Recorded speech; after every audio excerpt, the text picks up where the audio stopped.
Hello everyone, welcome to What If Issei Becomes Game Boss Dark Lord Part 1. Chapter 1, he's got to be up ahead, I know it. Last time we believed you what is that? Voices of those that were always looking, hunting, salivating for another level. More experience points, more gold and weapons to increase their ranking in the system. He didn't care, he was the epitome of what they wanted and desired. Closing in closer, his dark metal boots marched unendingly towards the small party. The three were lightly armored, carrying mid-level gear was weapons, nothing he needed since he was stronger, better. His march unheeded, he bore down on them with unnerving grace and speed, his right gauntleted hand reaching for his sword handle. The lithe wood elf, an archer class, spotted him first with arrow drawn with quick precision. He marched ever closer, the other two finally noticing him as he drew his weapon. A sinister hiss filled the air, like extremely hot metal being doused in cold water. Red light illuminated the cavernous hallway as he was bathed in the light of his weapon. The arrow was fired, the two warrior class charged with battle cries, he simply moved. His sword came up with a swift slash, parrying the short before blocking the katana of the second. The arrow hit his black armor, but didn't even make a dent as it bounced off harmlessly, as he blocked the short sword again, before relieving the warrior of his entire arm. The scream of the wounded person caused the second to falter momentarily, costing him his head. He marched towards the archer, his blade drizzling blood and steaming as he closed in on the helpless elf. In the end, the elf was laying dead at his feet before he sheathed his sword and marched back into the darkness. You have got to be kidding me. One of the many female students cried out from the classroom filled with computers, where the gaming club met every week. We got caught by that player again. The club president, Miss Yuki Hamiya, frowned before pulling up the data of the club's clan. Being the head of the clan in-game allowed her privileges like viewing the data her clan members got while playing. She pulled up Kiru, Miku and Tina's data before they were killed and grimaced. This something she had expected the developers to have dealt with long ago, but apparently not. This Dark Lord player was allowed to stay in the game. Under the current circumstances however, she had to admit that this player, whoever he was extremely good. The armor itself must have cost a pretty gold coin in-game, as it looked like a certain fictional Sith Lord's armor. A custom job, meaning he must be a high-level player to have that much money to have the armor commissioned. Along with that glowing red sword, Yuki shivered, having seen the words carved into the base of the blade. In-game, the words in the weapon were that of the old lost language, a language so powerful that saying a word in it caused an effect to happen. On the blade was written a phrase, the Dark Lord's blade, dragons forged and blood quenched, unbroken it rages against the master's foes. Should have known, Yuki cursed under her breath, his weapon is one of those custom old lost types, only found in the early beta stages of the game. This Dark Lord is a beta player. Yuki looked at her fellow gaming club members before speaking up, everyone, I think it would be best to avoid the old castle ruins for the time being. Grant, a first-year and newest member of the club raised his hand, so, you want us to avoid the Dark Lord player until he leaves. Indeed, Yuki nodded, or we might find ourselves the target of that beta player's wrath if we keep targeting him over and over again. The club nodded in unison before returning to the game itself, making marks on their in-game maps to avoid the old castle ruins until told. Yuki looked at her computer screen before moving her character towards the ruins, she was going to see this player for herself. Issei Hyoudou, second-year student at the formerly all-girls school of Kuo Academy, moved through the old castle ruins. The high school student looked around him, looking for any sign of what this castle may hold. He grimaced, his armored fingers cracking before he unclenched his fist. One of the few players to have a full-body tracking suit due to being one of the few beta testers that the company of the game had selected through a random contest. Quite the paycheck as well, allowing him to pay for school and other necessities when needed. He was also able to keep his old armor and weapons, custom made by the development team when he asked for it. Moving on, Issei marched through the seemingly endless corridors and barely lit hallways of the castle. His left fingers twitched as he continued to move through the hallways, wanting to unleash some of his more potent powers on the aged stones. He pushed that urge down, not wanting to cause a game over because of his impatience, which rewarded him. Stepping into a massive entryway, Issei spotted the stairwell that would lead him to his prize. Quickly ascending the crumbling steps, the armored player glanced at his player proximity indicator. It showed no one was around, but he continued as if there was a massive party of players up ahead. Caution had always served him well in places like these, his build wasn't made for extremely narrow and lengthy hallways. He pulled up the map and looked it over, nodding as the map showed him where the end goal he had set days ago was. Placed in the queen's sleeping chambers, something he kind of expected in places like these. He put the map away and stepped towards the rotting oak door that hung heavily on its one remaining hinge. Pushing the door open, Issei stepped inside and looked around, taking in the environment. Before him was a massive royal bed, upon it was the skeletal remains of whom he presumed was the queen. On either side of the bed were two stone demons, with destroyed furniture that probably were dressers in some long-forgotten age. Upon her ribcage was the treasure he sought, a dark red ruby about the size of his palm. A stained glass window, or what was left of it for it was smashed in, let light in. The light hitting the ruby, causing it to shimmer with light. He stepped closer before stopping, he had a feeling this was going to be a boss fight. He wasn't wrong as the queen's skeletal corpse sat straight up and stared at him, mouth agape in a silent scream. Issei took a step back as the bed sheets flew off, the room rumbling as stones shook and rattled. The queen's corpse started to pull particles towards itself, reforming the body of the person it would have been in life. Issei hissed as the body took on a transparent look, making this enemy a zombie-like boss. He steadied himself as he saw the health bar appear and fill with a dark blue light, the name of the boss appearing as well. Queen Cerisio, heartless trapper of ruin. You dare come to take what is mine, the rather beautiful undead boss hissed like a snake, you will not have it. Suffer. She threw a bolt of white energy at him, forcing Issei to roll left as he drew his sword. Quickly taking in his knowledge of bosses that were undead, Issei launched himself forward at the queen's legs. The boss was slower as it was busy trying to acquire him for another attack, which gave Issei time to get in 2 slashes. He then leapt back as the boss clawed at the space he had occupied a moment before, but it was clear that farming that tactic wouldn't work. The boss dropped from floating, landing on her feet before the ground around her turned into a mess of spikes. Issei stood up and glowered at the boss, who chuckled darkly. "And find a way to hurt me now, can you?" She taunted, grinning maniacally at him. Issei flicked his left hand, causing stones to be pulled out of the walls at frightening speed and smash into the boss. She screamed in surprise as her health bar started to drop at a frightening pace until Issei was sidelined by something heavy. Crashing onto the floor, his sword falling from his grip, Issei looked up and hissed at the stone demon that had attacked him. He thrust his arm out, blasting the stone guardian away through a wall down to the ground below. He glanced up and saw the boss had multiple stone guardians surrounding her, so now he knew what the game was. His sword reappeared in his hand as he stood, his cape fluttering in the wind that blew through the room's new hole. Then he began his march, flicking his weapon in a taunting salute before the stone guardians attacked him. Names of the guardians appeared before vanishing as he cut his way through them. Neareth the demon he beheaded, Chariti the griffin and Tevrin the centaur he smashed together and hurled their remains at Jareth the ogre. Cirrus the drake he bisected before burying his blade into the stone chest of Earthier the naga. He continued his onslaught through even more stone monsters and creatures, leaving nothing but smoking stone husks. With every destroyed stone guardian, the boss's health and its determination to survive dropped. Issei's sword was glowing brighter than ever, the blade itself was humming with heat and barely controlled the energy that the old lost language gave it. The queen whimpered as he disarmed a cleric, a human warrior, an elf priestess and an old sorcerer. In the end, when all of the stone guardians were spent and all that was left was their still glowing stone bodies, Issei stood before the queen, panting heavily as he glowered at the boss. He had lost a third of his health in the onslaught, but his own high level allowed him to regenerate battle damage out of battle, so it didn't matter. "Let's end this." He snarled before stepping forward, the queen not stopping him as she was too busy crying over the destroyed guardians like they had been alive. Lifting his weapon up, Issei plunged the glowing red blade through the boss's chest, watching as the final sliver of health vanished. The queen boss exploded into light particles as the ruby fell to the floor. Issei had to catch his breath before he knelt down and picked the gem up. All of this for 1 gem, he thought sourly as he put the ruby in a hidden satchel on his belt. Turning away, Issei marched out of the boss room, resheathing his sword as his health started to regenerate. His mana had a massive dent in it and that would take hours to fully replenish, but no matter, Issei had gotten what he had come for. When he got to his base, he would save his progress before going to bed. He needed it. Chapter 2. Got the health potions. Hi. Including the mana restoratives without the debuff. Good. Kaneko said through her avatar's mouth, a rather voluptuous Nico with waist-length shining grey hair and crimson-red eyes. Her outfit consisted of light leather armor, over which several strategically placed armor plates were secured.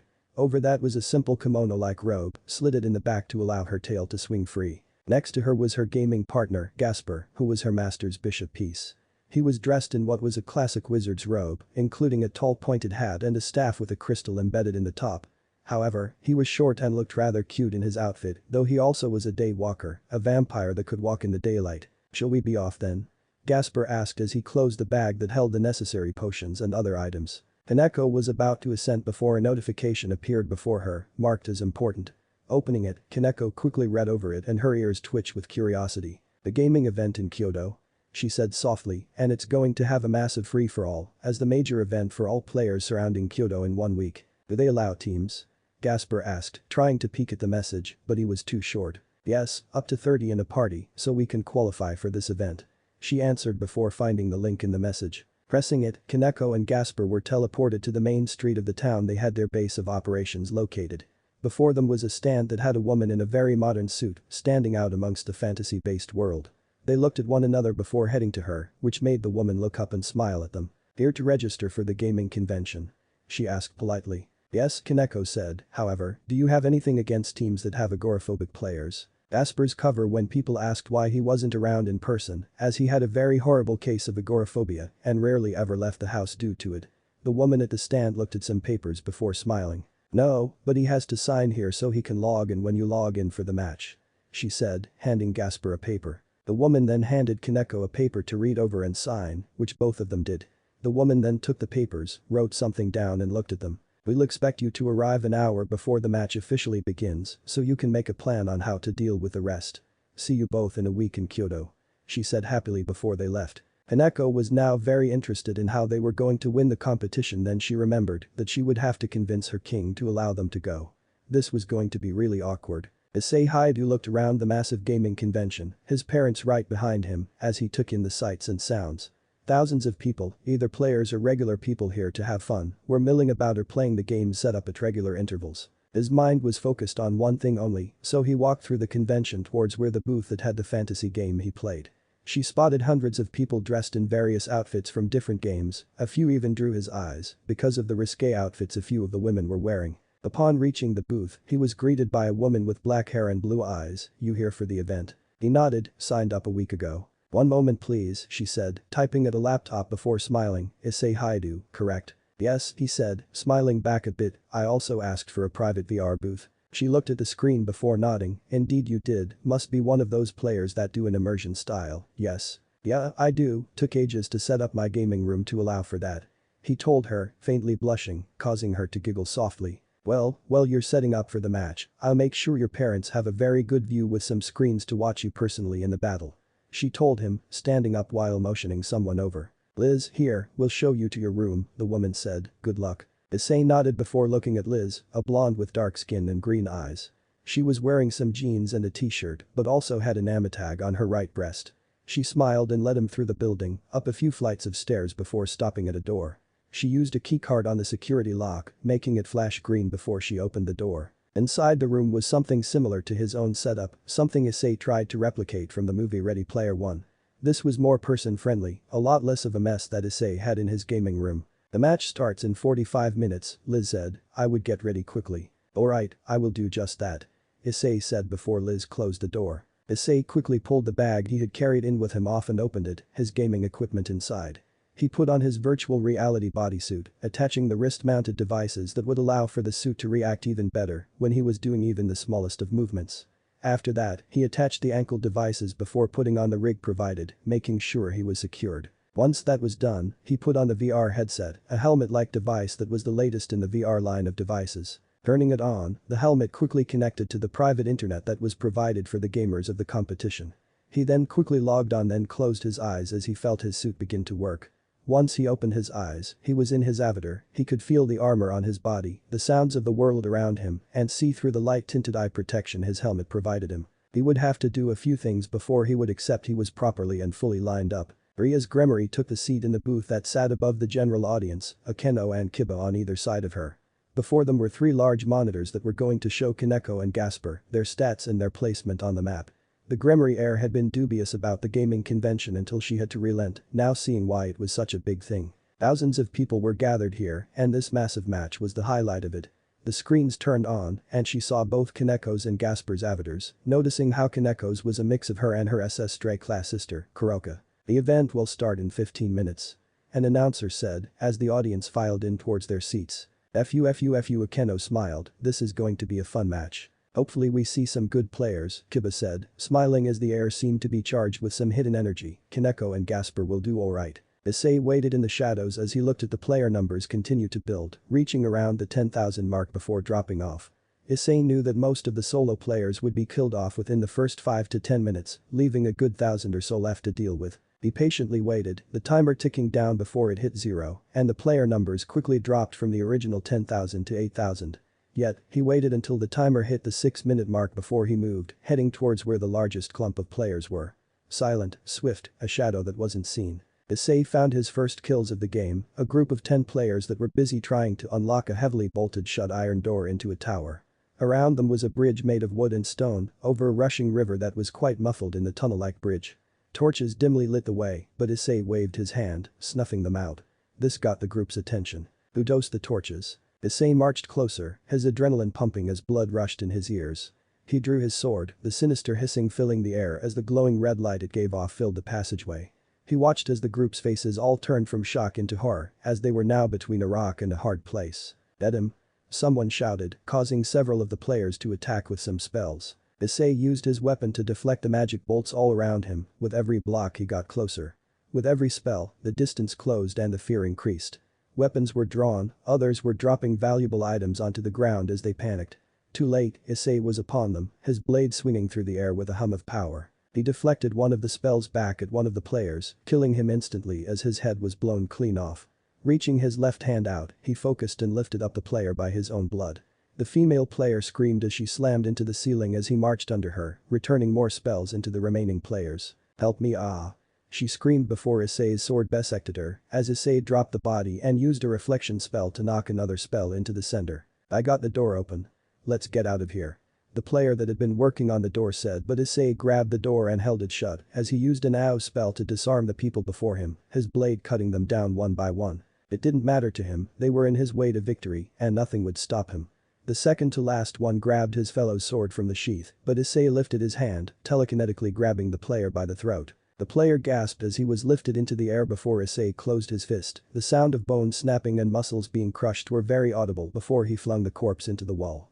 The final player, a female assassin class, he ran through the chest with his blade before blasting the door, her and the wall behind the door away in a powerful blasting spell. He sheathed his weapon and marched onwards, leaving the massacred corpses behind him. Rias was shocked as she watched a heavily armored player massacre the group of 10 like it was nothing. The audience was cheering and baying for more. Kiba was stock still, eyes wide as Akeno was clearly enjoying the spectacle. Rias shivered before taking a deep breath. "Who was that?" she whispered, looking at her peerage members. Kiba touched one of the monitors and was able to bring up the stats of the armored player. Rias couldn't believe what she saw and read. This player was not only at a high level, but also called himself the Dark Lord. That was something she didn't want to know, but after watching that massacre, she was starting to fear for Kaneko and Gasper. Their chances of winning against someone that could take down a group of high-level players in a minute was not looking very good. "I think that is the last of them," Gasper said as he looked over the bodies of the players that had attacked them. "Should I use my revealing spell?" "No, restore your mana and health," Kaneko said, as she looked down the street for anyone else, "then we are moving." "Alright," Gasper said before jumping. Kaneko. "What is it?" "I think something is coming now," Gasper said, "and it's powerful." Kaneko looked up and hissed, seeing a darkly armored figure march down the street. Several of the surviving solo players tried to attack him, but were swiftly and effectively cut down with his glowing red sword.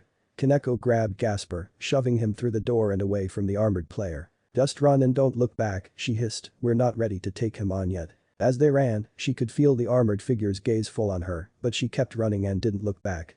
Maybe later in the match, she and Gasper would handle him, but for now, they were not prepared at all. Chapter 3. Let her go, Dark Lord. And no, stop please. Let her go. Issei Hyoudou growled as he looked over at the other Star Wars armored-clad figure, dressed in a samurai-based armor.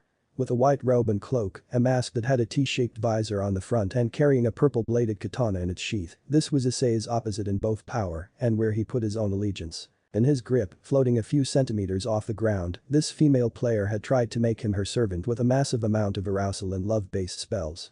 None of them work, of course, so he was teaching her what happened to those types of women that did that to him. A free spinal crushing and possibly a skull fracture. He didn't even look at the samurai as he dropped his hand, causing the women to smash into the ground with a scream and a moan of pain. Issei knew the player before him was only a high leveler like himself, as the game ran on a specialized system.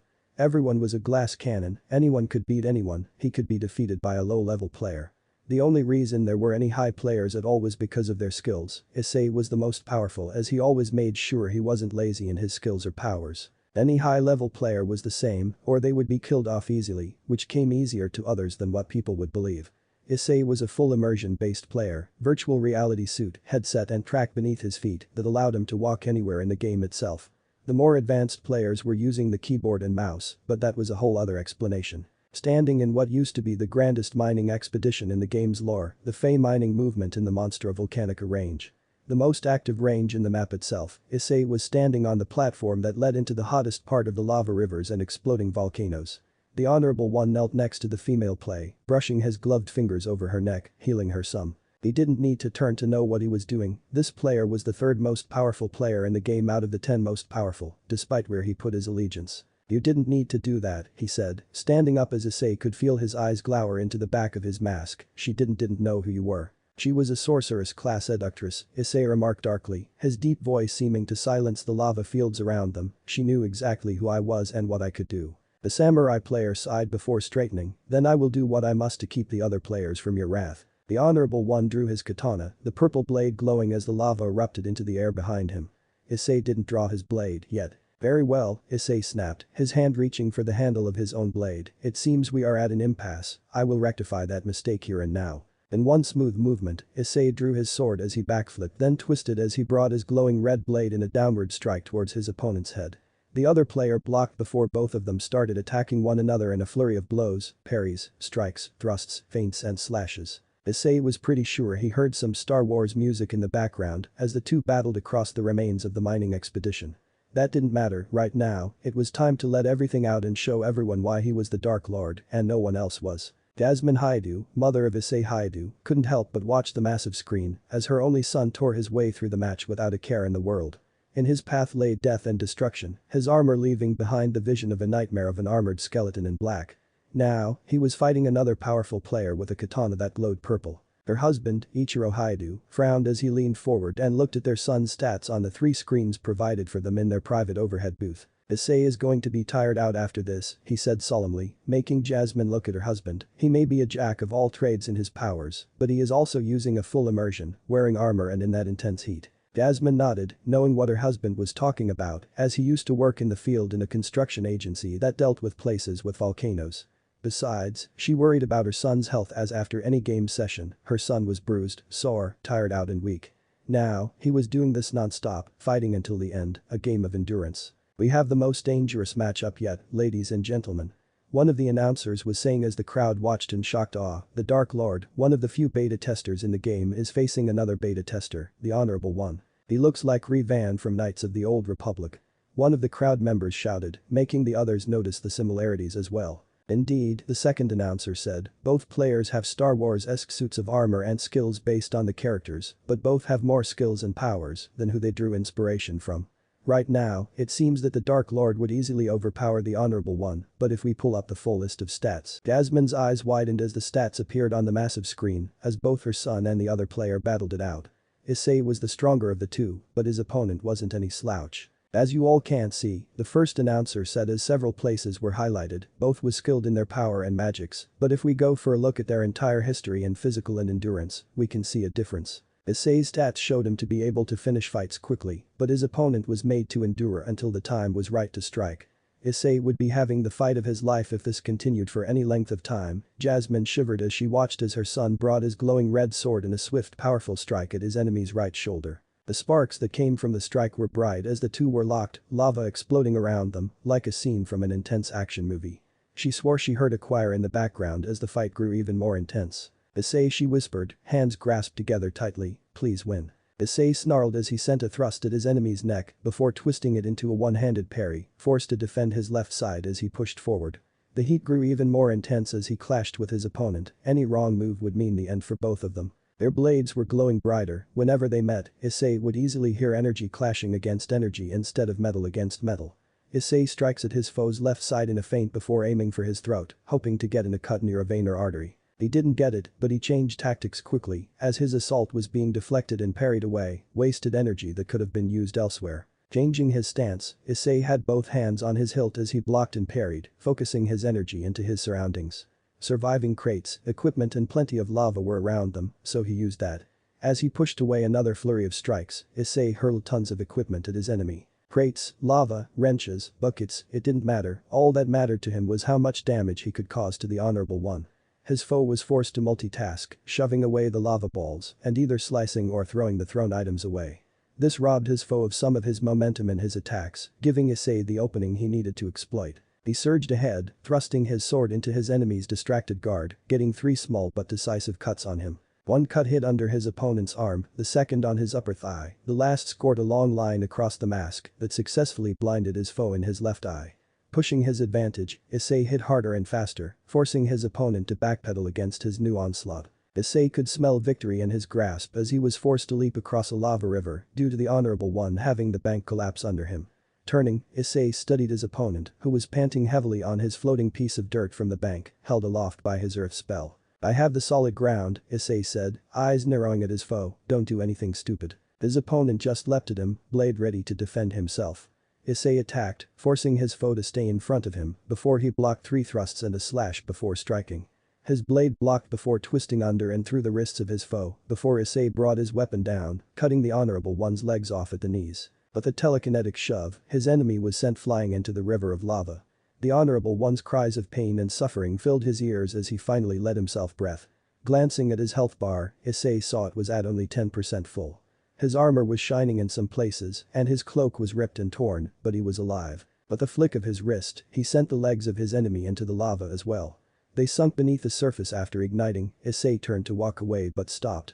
Holding out his hand, the Honorable One's blade flew into his hand before the Dark Lord marched off to rest and recuperate. He would need some time before acting once more in this competition. As he left the area, he was breathing heavily and deeply, his helmet making the noise sound even darker and more ominous as he left the ash and lava-filled fields of Monstrovolcania. Chapter 4. Kill them all, leave no survivors. No.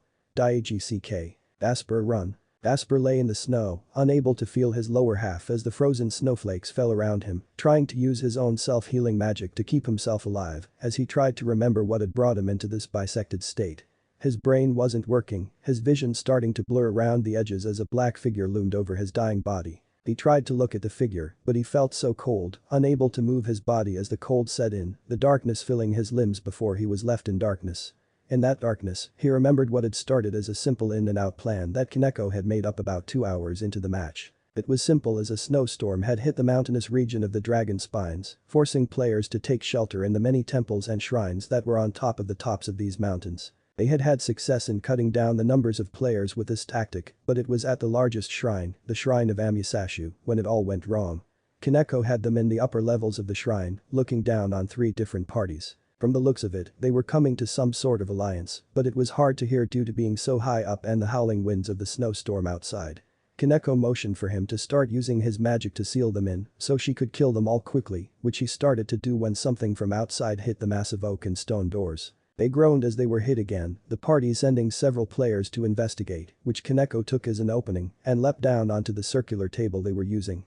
In moments, Kaneko had killed 8 players with her new weapon, the Staff of Sun Wukong. Just as the players were getting reoriented, the massive doors were blown wide open, the sounds of multiple armored boots rushing into the room. Everyone froze at the sight of wide armored soldiers rushing towards them, wearing armor that would protect them from the harsh blizzard conditions outside, and also carrying an arrangement of crossbows with magazines, early hand cannons, and on their hips were swords. Orders were shouted out from these newcomers as they shot down anyone stupid enough to charge them head-on. Coming in behind them was something that made Gasper's blood run cold. "We have them surrounded, sir."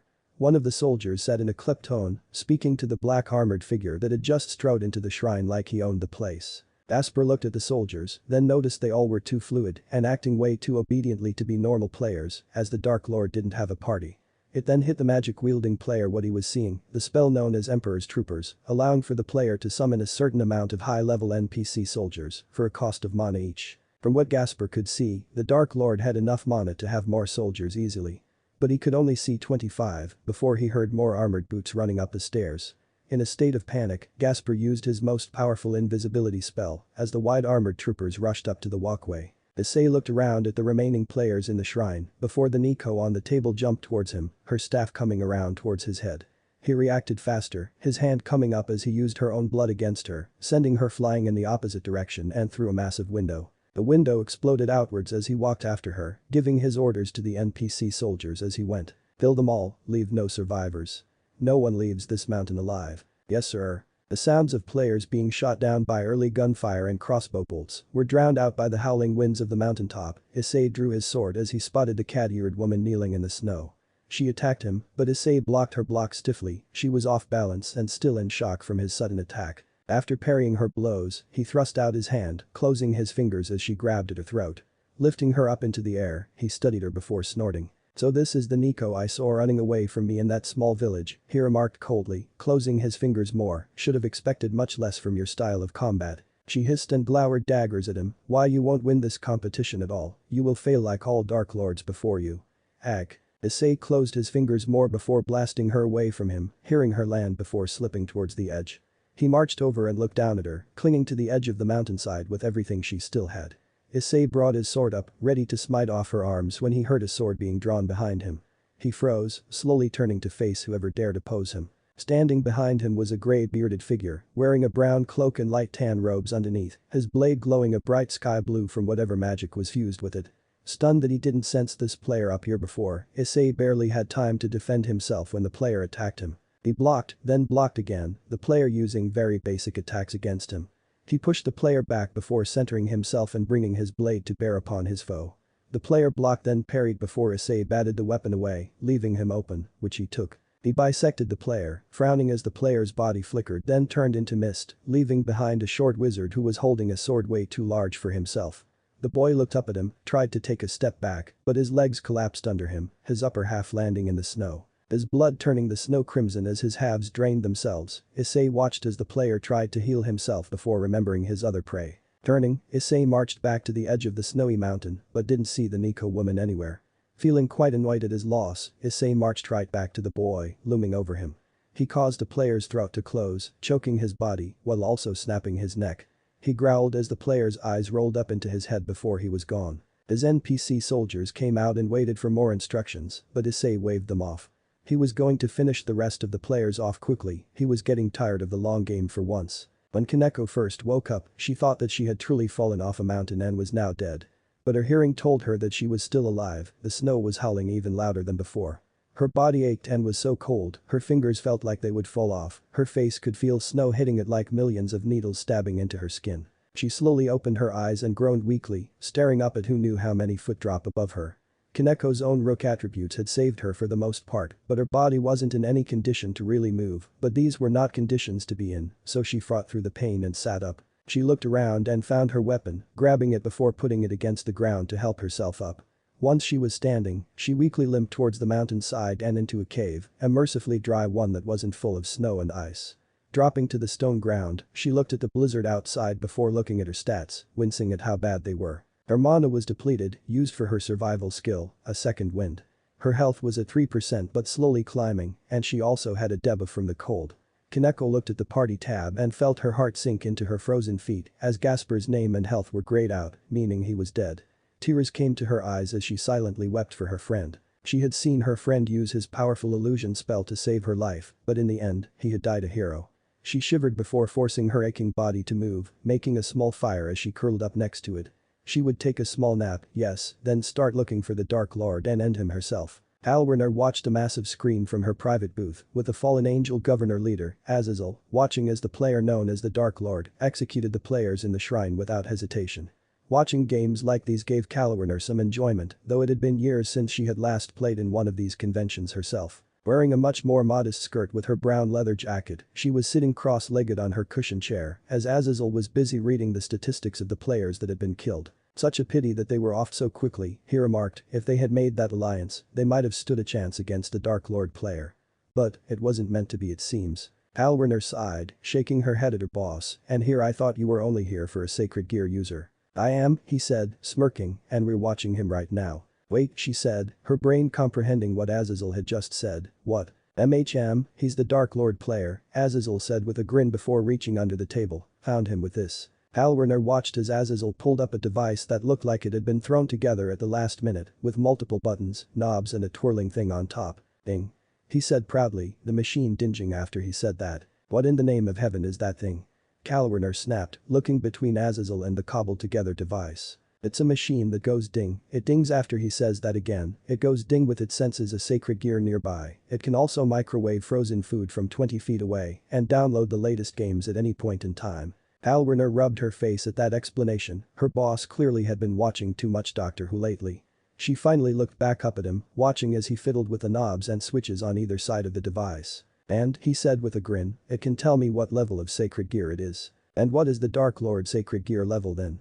Kalwerner asked in a groan, her head in her hands once more. It's a minor sacred gear, Azazel said cheerfully, thought he would have the boosted gear or another Longinus class, but nope, he has a sacred gear that is one of the many common types out there. Kalwerner stared at her boss as she said in an incredulous voice, so you came all the way out here with me to tell me that the person you were looking into only had a common sacred gear. Pretty much, he said, lounging back against his seat as he grinned mildly. Don't worry, Kalwerner, you do realize that even common sacred gears can outmatch the 13 Longinuses quite amazingly if enough time and effort are put into them. Remember back in the Dark Ages when the 12th boosted gear wielder appeared? Kalwerner winced at that memory, a princess of a powerful family in Germany had been hiding her sacred gear from everyone until she had turned 25, revealing herself to be the Red Dragon Empress. For 5 straight years afterwards, she had shown the world why she wasn't some damsel in distress, not even the current White Dragon Emperor could handle her at all. It wasn't until an English peasant with a common sacred gear called Faith Shieldbearer came and stopped her completely by his own defensive sacred gear. In the end, they had gotten married, but it was after another 4 long years of blackened fields and destroyed castles. Kalwerner looked at her boss and sighed. And what sacred gear is this one? It's pretty obvious to me, he said slyly, waving his hands at the screens. His sacred gear is linked to what he is doing right now. This sacred gear is going to be what he is here and now. Kalwerner groaned, you're guessing again, it could be twice critical for all we know. Azazel shook his head, if you believe that, then I'm assigning you to him to figure it out. Why hey? She spluttered, her cheeks flushing, why you can't do that, I'm on my vacation time. I believe I just did, Azazel said with a straight face, no smile, all seriousness, I expect some results within the month, Kalwerner. Why yes, sir.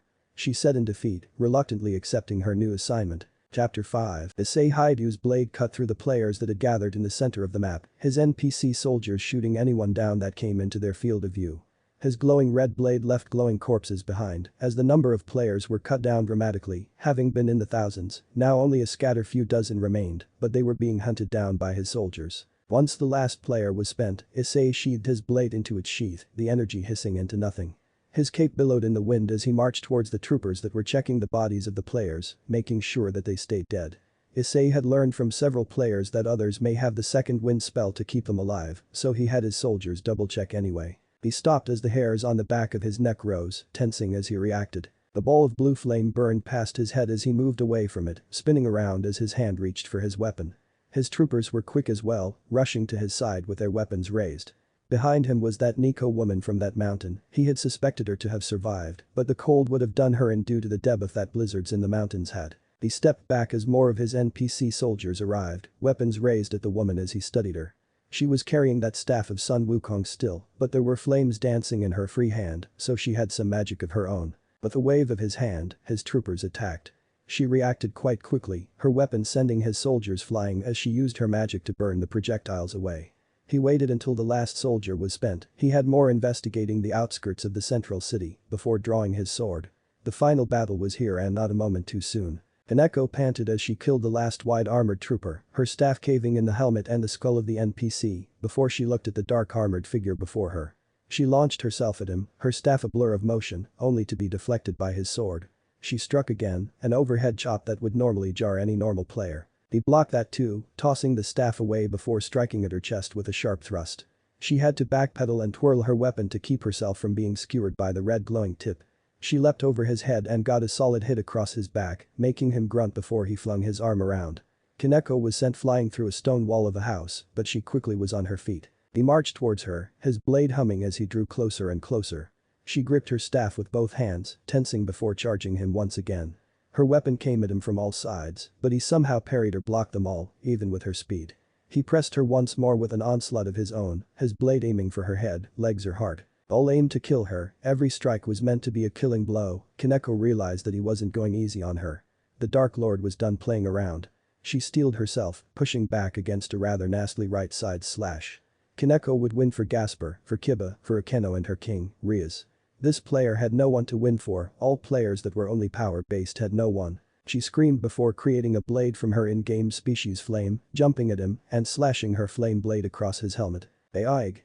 He bellowed as she connected before he fell to his knees and she landed a few feet away from him. Kaneko rose and looked at her enemy, panting slightly as she noted her mana was getting low.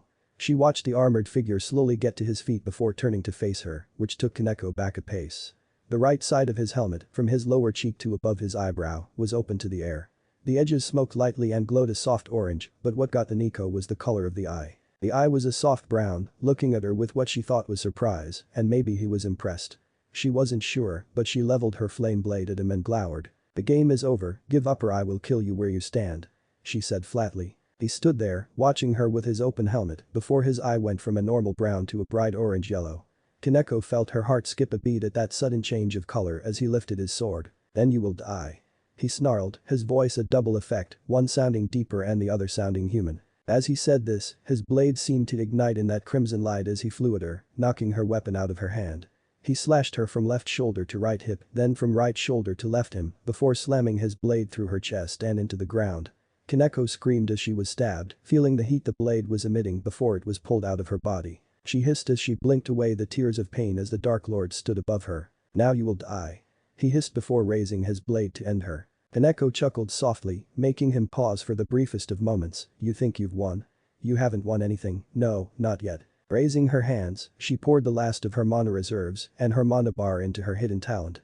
A random attribute roll from a dungeon chest, she had been saving this attribute for situations like this. She started laughing like a mad woman as powerful bolts of lightning thundered out of her fingertips, forcing the Dark Lord to bring his blade into a defensive block to catch her attack. She screamed and laughed as she poured more of her power into the attack, forcing the player back before with a final push, she blasted his weapon away.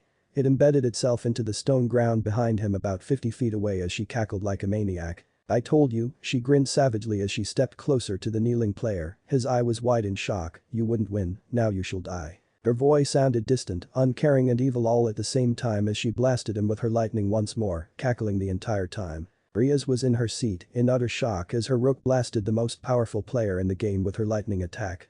What worried her was what this was doing to her precious rook, as it clearly was taking a mental toll on her when she used this power of hers.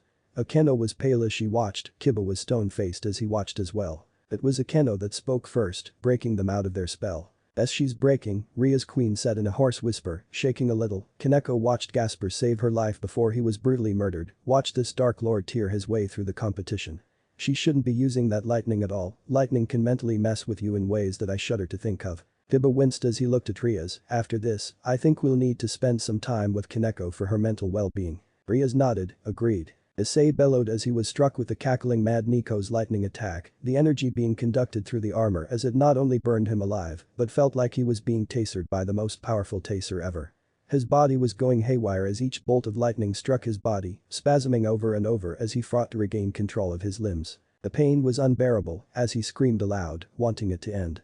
He looked at the Nico and blinked as she disappeared and became someone else, someone who wore a black void cloak and robe. His voice was old and dark, cackling as lightning flew out of his gnarled fingers, making Issei roar in anger. This was one of the beta testers he had the unfortunate dissatisfaction in meeting and battling, calling himself the Crooked One. He had been levels above Issei before Issei had struck him down. He could still hear him over the roaring thunder of the lightning. "Always the weaker," he cackled in maniacal amusement, "always the lesser, always the slave, always the newer player, yes Issei Hyoudou. Wahahaha. No." Issei roared out as his hands clenched into fists. The ground beneath them cracked and rumbled violently as he thrusted his arm out, clenching his hand into a fist.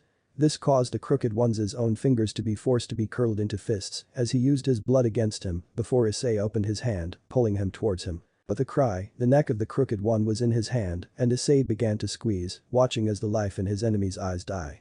With a loud bone-wrenching sound, Issei snapped the Crooked One's neck before dropping him to the ground. He blinked several times, the body of the Crooked One vanished, replaced with the body of the Nico woman instead. He slowly stood up, summoning his weapon to his hand as he stared at her body. He felt nothing over her death, but something in him had snapped quite powerfully as he panted. He found himself leaning on his weapon as he looked at his health and mana, finding his mana at 0 and his health at 1%. He heard the heavy armor boots of his NPC soldiers as they rushed towards him, but he could only smile as he realized what had happened. He, Issei Hyoudou, the Dark Lord, had won. Ichiro and Jasmine Hyoudou were cheering as loudly as the audience was cheering for their son. That final battle had given Jasmine several heart attacks, but her son had won. Ichiro had lifted her up and spun her around as the word victory had appeared on the screens. As they were cheering, the door to their booth was opened and they were motioned to follow a few of the personnel to the stage. Their son was standing on stage, looking like he had fought Godzilla himself, but he hugged them both as they got their pictures taken. Jasmine kissed her son's cheek as she smiled at him. "I can't believe my own son won a tournament," she whispered joyfully into his ear, since it was a cacophony of noise in the auditorium. "I'm so proud of you, Issei." "Thanks mom," he said in reply, "but I think a long bath and a nap are in order." "Indeed they are," Jasmine nodded, hugging her son close. "Indeed they are." Chapter 6. Monday found Kuo Academy abuzz with talk about the gaming convention and about Issei Hyoudu's dramatic win. Even the kendo club leader, Miss Yudi Kinadoha, saw Issei's talent. The green-haired girl had invited Issei to the kendo club for a day, and well, the results were quite telling to say the least. He wasn't even trying when he was given a bakken, Miss Yudi remembered with a wince as she looked over the groaning forms of the kendo members. Miss Yudi winced as one of the youngest kendo members challenged Issei, the hot-headed redhead Lucia, pointing her bakken at the second-year student. It must have been because of her hatred clouding her judgment or her rather high opinion of her skills which caused this, but Lucia was not at Issei's level of skill. Even she knew what total immersion players went through, having gone through regiment herself a few years back. Issei was clearly one of the best, as he was handed a bakken by Murayama while Caddis watched Issei. When he took it, it was like Issei became his in-game character, standing straight with his brown hair, casting dark shadows over his eyes, as he marched right towards Lucia. "I'll deal with you, like with your perverted friends." Lucia growled before attacking Issei with a trio of strikes. Issei used his one hand to deflect, vertical block to his right, then to his left before finishing the block with the blade swinging down, so the tip was pointed at the floor on his right side. Issei then twisted his blade so Lucia's weapon was twisted out of her hand before he pointed his weapon at her neck, making the temperamental first-year look up at him in slight fear as he lowered his bakken before turning away from her. A few more girls then leapt at him, weapons at the ready, clearly their common sense was overrun by their kill the pervert needs. Issei dispatched them all quickly and efficiently, like they weren't even worth his time. After dispatching the anti-pervert brigade, Issei dropped the bakken before looking at Miss Yudi. "If you really need me, I'll be in class," he said before leaving the clubroom. "Alright," Miss Yudi snapped at the club members, "Enough's enough. After having your behinds handed to you, I think you all realize how badly you did. Meaning more training, you lot, now up. Issei sat at his desk in the classroom when he felt someone put a hand on his shoulder, making him look up to see Aika Kiryu smiling down at him. The golden-eyed, blonde girl with glasses was smiling that same smile she always had when she had spotted something. "Yes?" he asked the perverted girl, who started giggling. "So how is the biggest boy in the school doing today?" Aika smirked as she promptly sat in his lap, rubbing her butt on his lap. Issei groaned and grabbed her hips, holding her in place. "Stop doing that, I'm not your boy toy." Aika pouted playfully, still too tired out from your massive win. "Yes, you're minx." He growled darkly, feeling Aika shiver before she stood up and sighed playfully. "Oh well, and here I thought you'd like a firm posterior to keep you company." She mused aloud before the teacher came in and class started. Issei spent the day trying to learn, but his mind was elsewhere all day thanks to Aika, and it was slowly dropping when he had someone else sit next to him at the park. Looking up, he felt his breath taken away by the sinful beauty on his right. She had a very open brown jacket and a brown miniskirt, her blue hair covered her left eye as her bountiful breasts were on display. He was able to get himself under control, now noticing she was looking at him with a light blush. "Enjoying the view?" she asked in a sultry voice. Maybe," Issei replied, his face blushing a bright red before looking away. Who are you?" "Well, I am Kala," she said, holding out her hand, which Issei shook. "I was one of the people that watched your game before I moved to Kuo proper." Issei blinked then smiled, "A gamer girl, I guess. Used to be one, now, not really one anymore." Kala sighed before looking at him with a small smile, "Didn't realize a second year like me would be lucky enough to meet you. I guess you're going to transfer to Kuo by any chance?" Issei asked as Kala nodded. Yep, going to be in the academy tomorrow," she smiles before standing up. "Maybe we could go on a date sometime, yeah?" Issei blinked in surprise before nodding, Sure, I wouldn't mind that." Kala started walking away, a seductive way in her hips. "See you tomorrow then, Issei." Alwerner stepped into her new residence, a house not far from the Hyoudou residence before her cell phone rang. Putting it to her ear, Calwerner's body grew to her full adult body and sighed as she heard her boss's voice. "So, how's the house?" "I spared no expense," Azazel told her through the phone. "It's fine," she groaned before flopping onto the couch. "I made contact with Issei, maybe having a date with him later. Other than that, I just need to get into the school." "Already ahead of you, Kala, now you just need to work on figuring out his sacred gear," Azazel said as he fiddled with something over the phone. "He's already shown signs of his sacred gear, trying to make its appearance in the real world. Just earlier today, Issei wiped out the kendo club by himself. Quick and efficient, he's showing some skills." If you had been watching the show, you'd know his skills were much better than your combat junkie son, Volley. I bet he could one-shot Volley and Volley can't touch him either. Kalwarner said, which made Azazel laugh. Oh boy, Azazel gasped, that was funny, Kala, really funny, hahaha. Kalwarner narrowed her eyes, I wasn't joking, Azazel. Azazel stopped laughing, now starting to sound serious. Kalwarner, Volley has been training all his life, Issei wouldn't stand a chance for 5 seconds against the White Dragon Emperor. Have you forgotten that even the most common sacred gears can stop the Longinus class ones? Kalwarner grinned as she pushed, if I can get Issei's gear to manifest, Volley will go up against Issei, one-on-one, to prove who is better. Azazel didn't say anything before he sighed, fine, you win, we'll do it your way. Ugh. Sometimes, I wonder why I still deal with you lot. After that, Azazel hung up and Kalwarner smirked in triumph. Chapter 7. Issei sat in his seat in the classroom when Kala came in, her uniform hugging her curves more than what Rias Gremory and Akeno Himejima's uniforms did. The blue-haired beauty cast her eyes around the room before it fell on him, Kala walking over to him and promptly sat in his lap. The rest of the young women in the classroom all stared at Kala in horror and shock, given that Issei was friends with Mitsuda and Motohama. A few even looked ready to march right on over and attack Issei, until Issei turned his gaze on them. Something in him reached out and made the female population in the room stop dead, like a wave of ice washed over them and froze them in place. The men in the room looked unnerved and one or two shook slightly. Kala wasn't affected as she looked at him. A bit overprotective are we?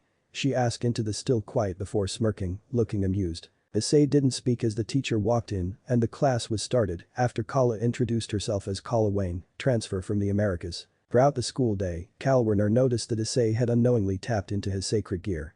Like something dark and powerful was staring at those who dared to challenge him, powers that would rain down untold destruction upon them. Kalwarner was sure his sacred gear was way more powerful than Azazel thought, or it could be a residual effect of the type of sacred gear he had inside him. But one that allowed the user to unknowingly to tap into its power, that wasn't ringing any bells to her. Well, maybe once she went on that date with him, she could hopefully awaken it properly. Of course, she had gotten Issei to agree to the date for Saturday, which was today. Kalwarner decided to actually dress herself up for once in something nice, not her usual jacket and skirt that she wore.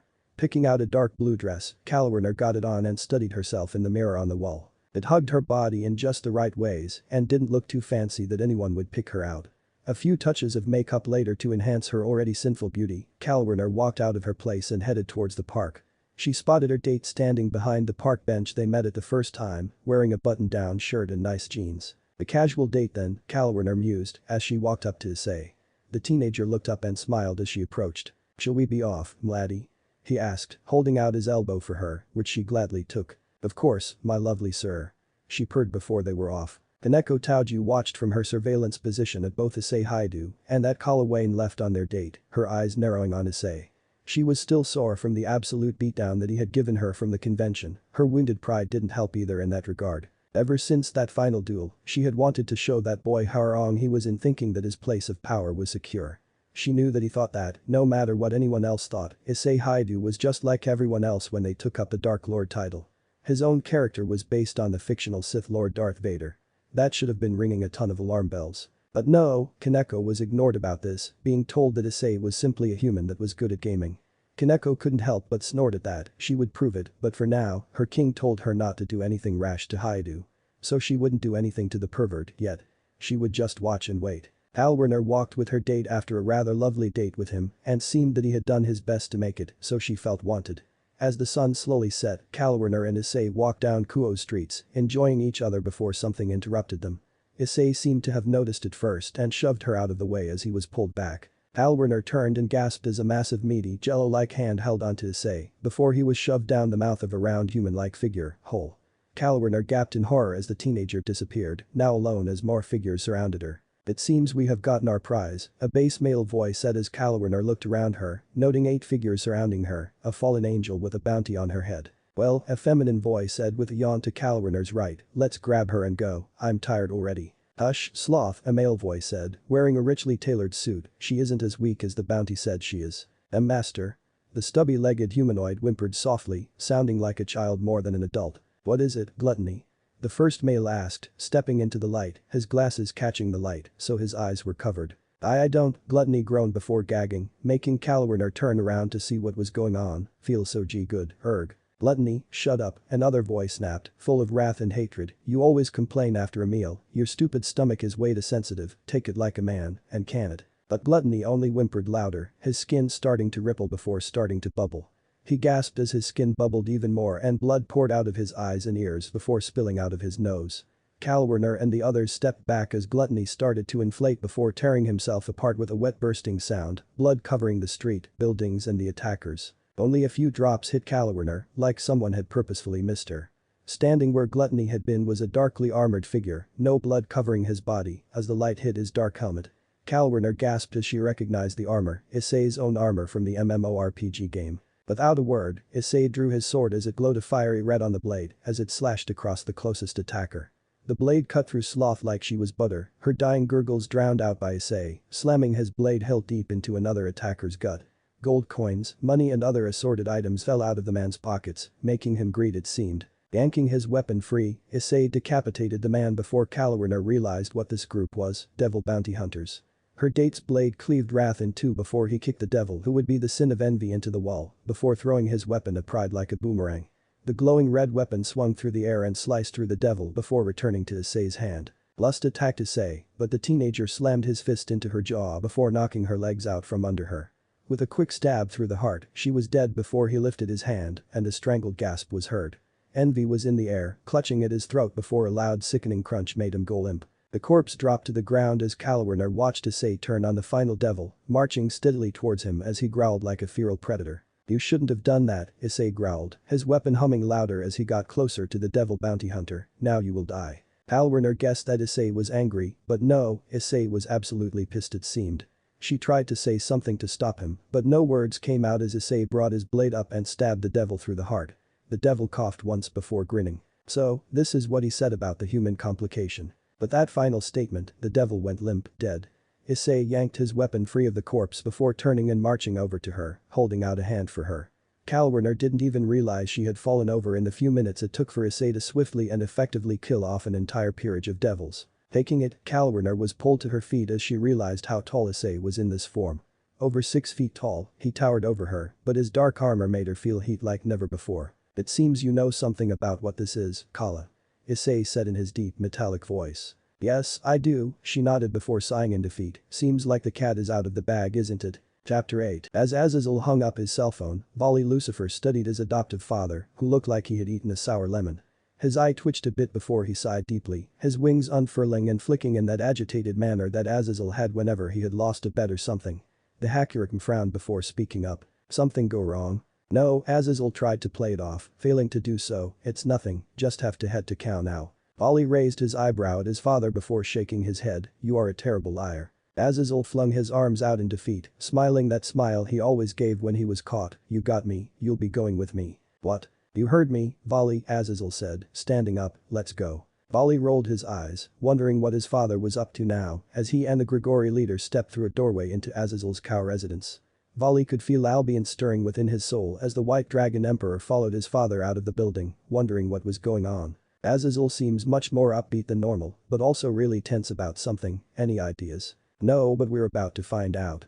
Volley said in return before Azazel stopped in a park before waving his hand as an invisible dome formed over the park itself. Portable pocket dimensions, Volley recognized the dome immediately, a privacy sphere.